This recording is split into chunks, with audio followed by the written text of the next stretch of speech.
Բարև ձեզ արգելի բարեկամներ, առողջություն եմ ցանկանում, խնդրում եմ հավանեք, գրանցվեք, տարածեք, անպայման արեք դա մեծ դժվարություն չի, որպեսզի մեր հաղորդումները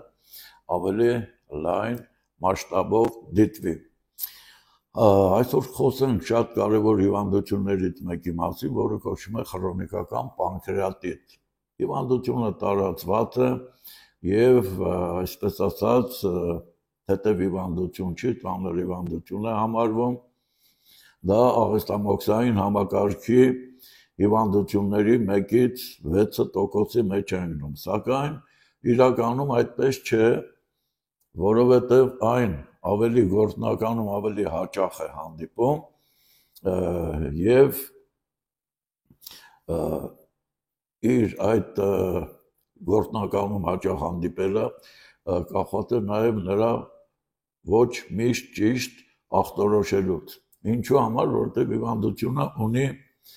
բազմազան ախտանշաններ, այդ իսկ պատճառով ախտորոշումը բավականին դժվարանում է։ Հիվանդանում են հիմնականում միջին եւ տարեց մարդիկ։ Կանայք ավելի հաճախ են հիվանդանում, քան տղամարդիկ, ուրեմն ավելորդ չեմ համարում ասել, կա այսպես կոչված առաջնային պանկրեատիտ եւ երկրորդային պանկրեատիտ հասկացողությունները, ներողություն,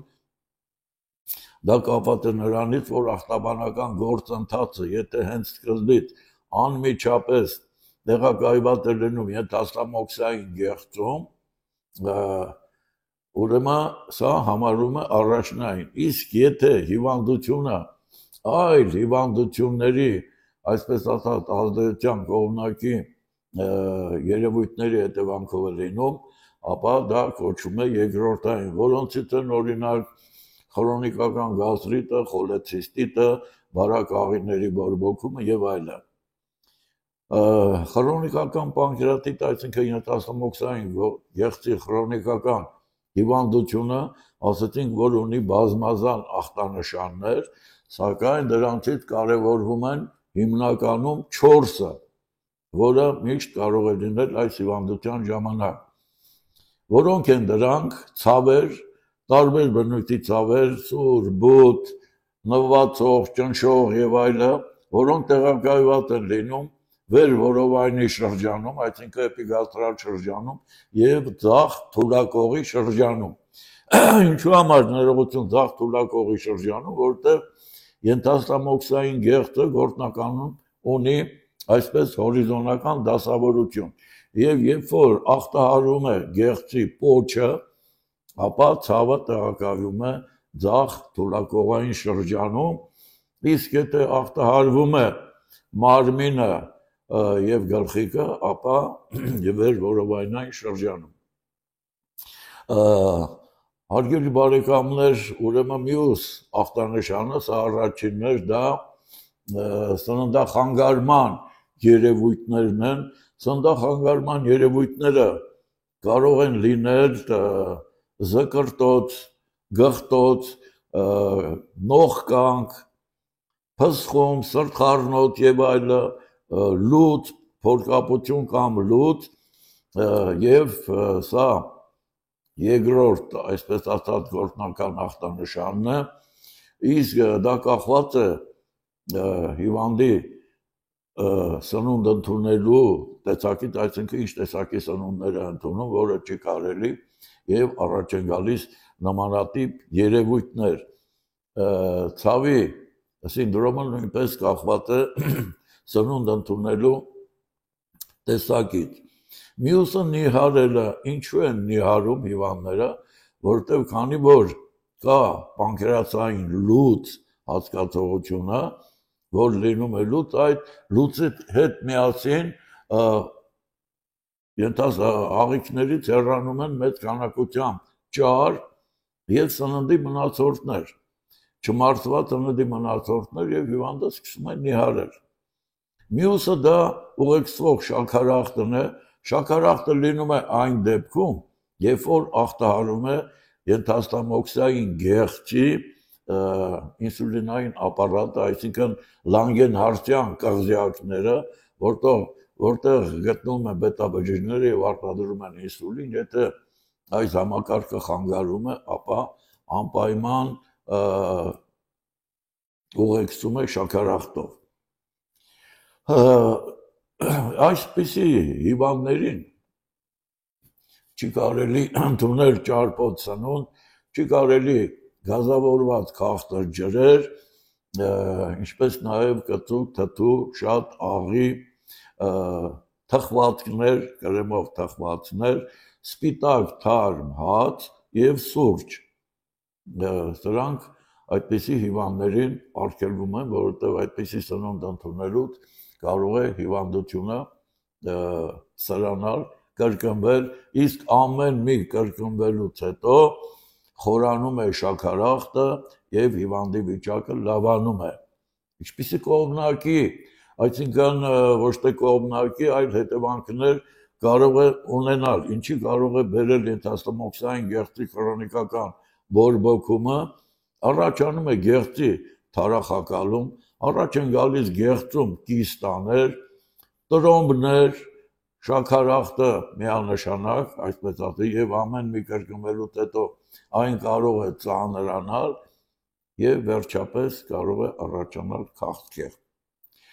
Հարգելի բարեկամներ, ինչ կարող եք անել ենթաստամոքսային գեղձի քրոնիկ բորբոքման ժամանակ։ Հիվանդությունը բուժելի է, տագնապել, սարսափել պետք չի, պարզապես միանշանակ պետք է հիվանդը անպայման պահի սննդակարգ, որը, ինչպես նշեցի, ինչեր պետք է չօգտագործի եւ պետք է ընդունի նաև բուժիչ միջոցներ։ Դրանք կարող են լինել քիմիական, այսինքն դեղորայքային, եւ կարող են լինել ժողովրդական բժշկության մեթոդներով բուժական։ Ունեցել ենք հարյուրավոր ենթաստամոքսային գեղձով հիվանդներ, որոնք փառք Աստծո կամքով եղել են լավ, բուժվել են եւ այսօր էլ իմ շրջապատում են, այնպես որ ոչ մի տագնապելու կարիք չկա։ Վերցնում եք երիցուկ, սամիտ, դաղց, անթառամ, հավասար քանակությամբ խառնում եք, խառնելուց հետո 3 ճաշի գթալ լցնում եք կես լիտր եռման ջրի մեջ, փաթաթած թրմում եք 1 ժամ, որից հետո քամում եւ խմում եք 1 թեյի բաժակ օրը 3 անգամ քաղցած վիճակում։ 1 ամիս տևողությամբ կարող եք այս միջոցը օգտագործել եւ ստացվի ցանկալի արդյունք։ Հաջորդը վերցնում եք 3 կարմիր կարտոֆիլ կեղևով, լավ լվանում եք եւ 2 գազար, լվանալուց հետո բնականաբար հյութաքամիչով քամում եք եւ ամեն օր խմում եք առավոտյան 200 միլիգրամ ուտելուց առաջ 7 օր տևողությամբ։ 7 օրից հետո 1 շաբաթ կարող եք տալ ընդմիջում, 1 շաբաթից հետո կարող եք կրկնել, կրկնում եք 3 անգամ։ Նորից եմ կրկնում, տալիս է շատ լավ արդյունք։ Հարգելի բարեկամներ, կարող եք օգտագործել անիսոնի սերմերը։ Անիսոնի սերմերը պարունակում է անեթոլ եթերայուղը, անեթոլ եթերայուղը գրգռում է ենթաստամոքսային գեղձը եւ նրա հյութազատությունը շատանում է, որը եւ նպաստում է գեղձի բուժմանը։ Վերցնում եք 1 ճաշի գթալ, 1 ճաշի գթալը 10 րոպե եփում եք 200 միլիլիտր եռման ջրում, սառելուց հետո քամում եք եւ խմում եք 1 ճաշի գթալ օրը 3 անգամ քաղցած վիճակում։ Շատ լավ է օգտագործելը ծովային կաղամբը։ Ծովային կաղամբը պարունակում է կոբալտ։ Իսկ կոբալտը շատ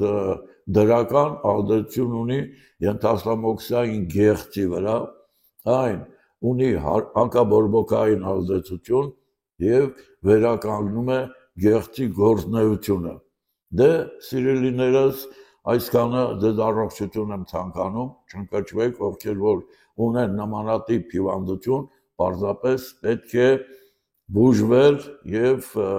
կատարել այն բոլոր խորհուրդները, որ ես ձեզ տվեցի։ Իսկ այժմ ես ձեզ ցույց կտամ իմ գրքերը, այդ բոլորը ինչ որ ասում գրված են իմ գրքերում։ Գրքերից մեկը Ալկամա, որը ներառում է 170 հիվանդություն, հիվանդության նկարագիրը գրված է համառոտակի, գիրքը ունի իր պատկերասրահը, այսինքն գունավոր նկարները, համեցեք, որտեղ 3 լեզվով գրած են նկարների տակ, հայերեն, ռուսերեն, լատիներեն, այն բոլոր դեղատոմսերը, որոնք պարունակում են այս բույսերը, նրանց նկարները եւ գունավոր նկարները եւ տակը գրված է 3 լեզվով, բացի այդ գիրքը ունի նաեւ քառալեզու բառարան, բացի այս 3 լեզուներից այստեղ կա նաեւ անգլերեն, այնպես որ անհրաժեշտության դեպքում դու կարող եք օգտվել բառարանից բույսերը գտնելու եւ ճանաչելու համար։ Գիրքը ունի նաեւ շատ հետաքրքիր հավելված, որտեղ ներառված են նաեւ ժողովրդական բժշկության այլ մեթոդներ։ Մյուս գիրքը բժշկարանն է, որը պարունակում է 90 տեսակ հիվանդություն, հարգելի բարեկամներ, այս գրքերը 90 տեսակ հիվանդություն, սակայն այստեղ հիվանդության նկարագիրը գրված է ընդարձակ, ինչ գանգատներ կարող է ունենալ, ախտաբանական երևույթներ, ինչից է առաջանում հիվանդությունը եւ այլը, եւ բուժումը տրված է ժողովրդական բժշկության մեթոդներով, գիրքը նույնպես ունի իր պատկերասրահագունավոր նկարների, որտեղ 3 լեզվով գրած են հայերեն, ռուսերեն, լատիներեն, նկարների տակ եւ հետևը նույնպես ունի քառալեզու բառարան, սա մեր ռուսերեն գիրքն է, որը դասագիրք է բարձրագույն ուսումնական հաստատությունների համար, գրված է ամեն ինչ շատ մանրամասը, իր քաշերով, տեսակներով եւ այլը, ուզում եմ ցույց տամ նաեւ ձեզ իմ քսուկները, որին երևի դուք սպասում եք, Կարինե քսուկը, սա մեր վերջի պատրաստված քսուկն է, որը հրաշքներ է գործում, հրաշալի ցավազրկող, այտուսները ներծծող, դեմքին տալիս է փայլ, էլաստիկություն, խոնավություն եւ այլը եւ անմիջապես ներծծվում է, անմիջապես մատերին հենց ձեռք եք տալիս, նա մատերի վրայից սկսում է արդեն ներծծվել, շատ հրաշալի քսուկ է եւ ժողովուրդը շատ գոհ են։ Մյուսը մեր Անահիտ քսուկն է, այս քսուկը ցույց տամ, նա ունի այսպիսի տեսք, բոլոր քսուկները բնական միջոցներով են պատրաստված, ոչ մի քիմիա չկա, բոլորը պետստանդարտի կողմից տրված է սերտիֆիկատ, ուսումնասիրված է եւ այլը։ Անահիտը, որին դուք ճանաչում եք, ինչու Անահիտ, Անահիտը իմ բարեկամը չի, բայց մեր դիցուհին է, Անահիտ դիցուհու անունով ենք դրել այս քսուկը, գեղարարական քսուկ է, մաքրում է դեմքը, մաքրում է բծերից, տարբեր տեսակի